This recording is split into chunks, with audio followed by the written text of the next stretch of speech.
नमस्कार विद्यार्थियों, मैं दिन पारिक स्वागत करता हूं आपका जीके बाय डीके चैनल पर। विद्यार्थियों, आज का जो विषय है वो बड़ा ही महत्वपूर्ण विषय है और विषय है कि नियमितता कैसे बनाए रखें पढ़ाई में। और निश्चित रूप से अगर कोई ये कहे कि खेल में नियमितता कैसे रखें या एंजॉयमेंट में कैसे रखें या रील को देखने में नियमितता कैसे रखें, तो ऐसा तो कोई नहीं कहेगा, क्योंकि उनमें तो ऑटोमेटिक नियमितता रहती है। जरा सोचिए कि जब आप रील देख रहे होते हैं, ठीक है, आप चाह करके भी आपके मन में रहते हैं कि मैं इससे दूरी बनाऊं, लेकिन फिर भी चलो एक और देख लेते हैं। ऐसा क्यों होता है?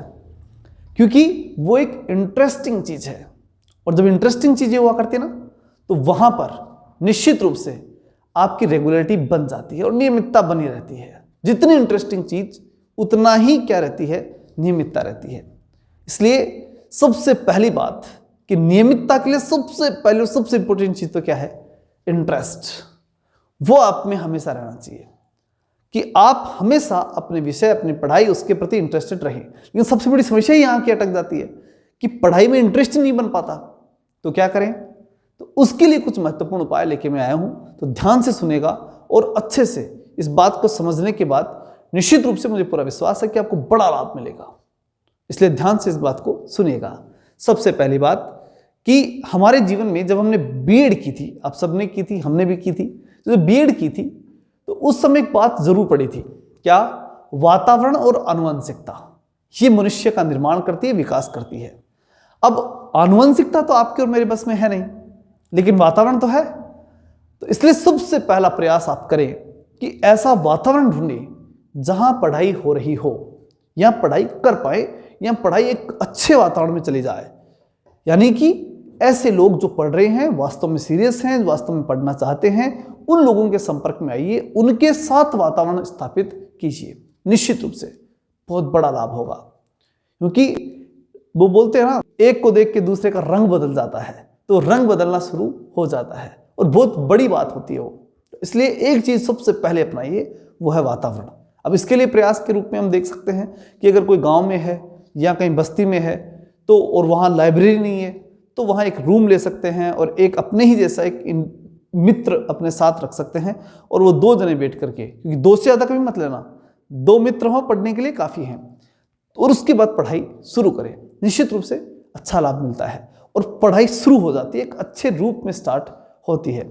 उसके बाद दूसरी बात आती है कि जीवन में कुछ आकर्षण हुआ करते हैं, और मनुष्य के जीवन में आकर्षण वो चीज है कि कई बार मनुष्य उनमें ही फंस के रह जाता है, और जो व्यक्ति आकर्षण को की जो बाधा है उसे तोड़ करके निकल जाता है, उसे दूर हो लेता है, निश्चित रूप से बड़ी उपलब्धि हासिल करता है। जैसे कि हम सब जानते हैं, तुलसीदास जी के बारे में आप सबने सुना होगा कि जब वो अपनी पत्नी से मिलने के लिए आतुर होते हैं, तो वो अपने ससुराल चले जाते हैं और वहाँ जाकर के, और एक रस जो सर्प के रूप में एक खिड़की से नीचे तक लटका हुआ सर्प था, और उसे रस्सी मान करके उसे पकड़ के ऊपर चढ़ जाते हैं। तब उनकी पत्नी कहती है कि अगर आप जो है ये काम आपने जो किया, सर्प को पकड़ के ऊपर आ गए, अगर इतना ध्यान जो मेरे अंदर दिया और आपने माध्यम ही भूल गए, अगर ऐसा ईश्वर के प्रति देते तो निश्चित रूप से आपको ईश्वर भी मिल जाता। और तब तुलसीदास जी ने कहा था कि अब तो मैं ईश्वर को ही प्राप्त करूंगा, और उन्होंने ऐसा किया और रामचरितमानस लिखी, और आज हिंदी साहित्य के अंदर प्रकांड विद्वान के रूप में जाने जाते हैं। हम सब उनको अच्छी तरह से समझते हैं, जानते हैं। तो महत्वपूर्ण क्या है कि उन्होंने उस आकर्षण को छोड़ा, और जैसे उस आकर्षण को छोड़ा अपने लक्ष्य की तरफ निकल चले, और लक्ष्य को प्राप्त करने के लिए अपने आप को लगा दिया, और निश्चित रूप से उनको बहुत बड़ा लक्ष्य मिला। तो इसलिए आकर्षण जो है ना जीवन में, उनको छोड़ दो। जो भी आकर्षण आपके सामने है उन सभी को छोड़ दीजिए। नेक्स्ट बात आती है कि जीवन में ब्रेक ले। ब्रेक का मतलब जानते हैं कि जब पढ़ रहे होते हैं ना, तो पढ़ने के बाद ये तय करें कि मैंने इतना पढ़ लिया, पर्याप्त है, एक बार रुको। ऐसा नहीं सुबह बैठ के लाइब्रेरी में जाकर के और फिर लगातार पढ़ रहे, 7-8 घंटे पढ़ लिए, और फिर पूछा तो कुछ नहीं, याद नहीं है। ऐसी पढ़ाई का कोई मतलब नहीं है। तो फिर क्या करें? उचित दूरी बनाइए। ये बड़ी बात। आप कहेंगे कि सर किताबों से दूरी बनाएंगे तो कैसे पार पड़ेगी, लेकिन नहीं, वास्तविकता है कि उचित दूरी होनी चाहिए। अब वो कैसे हो?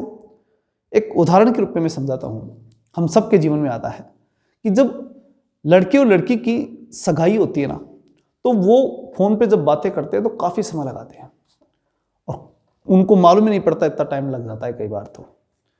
और उन्हें जो है वो कंसिस्टेंसी लगाने के लिए न तो कोई कहता है और न उन्हें कोई मोटिवेशन की जरूरत पड़ती है। इसका मतलब क्या है कि वो आकर्षण दूरी का है। जैसे उनकी शादी होती है और कुछ साल गुजर जाते हैं, उसके बाद में वो आपस में लड़ना भी शुरू कर देते हैं और हो सकता है कि उनमें दूरी रखना भी शुरू करें। हो सकता है कि एक दूसरे से दूरी, उचित दूरी बना भी लेते हैं वो कई, और बहुत से लोग तो यहाँ तक कि ज़्यादा ही दूरी बन जाए तो तलाक तक भी हो जाते हैं। आजकल तो सामाजिक व्यवस्था ही बिगड़ी हुई है। तो कुल मिलाकर के कहने का मतलब क्या है कि ज़्यादा नज़दीकी आकर्षण खत्म कर देती है उसके प्रति, अच्छे कार्य के प्रति। अगर मैं बता रहा हूं, इस बात को समझने का प्रयास कीजिएगा। अभी आप कहोगे कि सर थोड़ी देर पहले आप ये कह रहे थे कि आकर्षण नहीं करना चाहिए और अब कह रहे हो कि आप आकर्षण कीजिए। पढ़ाई के प्रति आकर्षण बहुत जरूरी है ना, तो उतनी दूरी बनाइए कि आकर्षण बना रहे। यानी कि पढ़िए 2 घंटा 3 घंटा एक निश्चित शेड्यूल में पढ़िए और उसके बाद में एक निश्चित टाइम का ब्रेक लीजिए और ये एनालिसिस कीजिए कि मैंने पिछले 3 घंटे में जो पढ़ाई की वो कितनी की, क्या वास्तव में ईमानदारी से पढ़ाई की, क्या उससे मुझे कुछ प्राप्त हुआ, कुछ लाभ हुआ। अगर हुआ तो बेस्ट है, नहीं हो पाया तो मुझे उसमें क्या सुधार करने हैं, और सुधार करके फिर नेक्स्ट फेज में जब बैठो पढ़ने के लिए तो उन चीज़ों को दूर करके, जो प्रॉब्लम थी उन्हें हटा करके, जो गलतियां थी उन्हें हटा करके और फिर से पढ़ना शुरू करो। ये बहुत ज़रूरी बात है। जो टाइमिंग दिया आपने, जैसे 3 घंटे का समय लिया, 2.5 घंटे से 3 घंटे के बीच का एक फेज होना चाहिए, तो उस फेज के लिए आप लक्ष्य तय करें कि मैं इतने समय में ये काम कर लूंगा। ये निश्चित होना चाहिए, ये टारगेट तय होना चाहिए। और उसके बाद में ये जब तय हो जाए कि इतने समय मुझे ये काम करना है, उसके बाद आप उस लक्ष्य को प्राप्त करने का भरसक प्रयत्न कीजिए और उसे प्राप्त कीजिए। और जैसे ही वो प्राप्त हो जाए अपने आप को शाबाश दीजिए कि बेस्ट, मैंने ये किया, ठीक। तो जितना उसके अंदर अपने आप को मोटिवेशन देंगे अपने आप से पढ़ करके, इतना ही लक्ष्य लीजिए कि निर्धारित समय में वो पूरा भी हो जाए। ऐसा नहीं कि 2.5 घंटे का समय लिया और 5 घंटे का काम ले लिया और वो पूरा हुआ नहीं और उसके बाद डिमोटिवेशन होना शुरू हो गया। ऐसा नहीं, जितने समय में जितना काम कर सकते हो उतना ही काम लें और उतना ही समय उस पर लगाएं। और फिर जैसे ही वो अच्छा परिणाम आए तो अपने आप को फुल कॉन्फिडेंस के साथ शाबाश भी दीजिए। ये बहुत जरूरी है। जो मैंने थोड़ी देर पहले भी कहा था कि ग्रुप स्टडी कीजिए। अब आप कहोगे सर कि 2 से ऊपर तो आपने रोक ही दिया, ग्रुप कहाँ से बनेगा? 2 का भी ग्रुप होता है।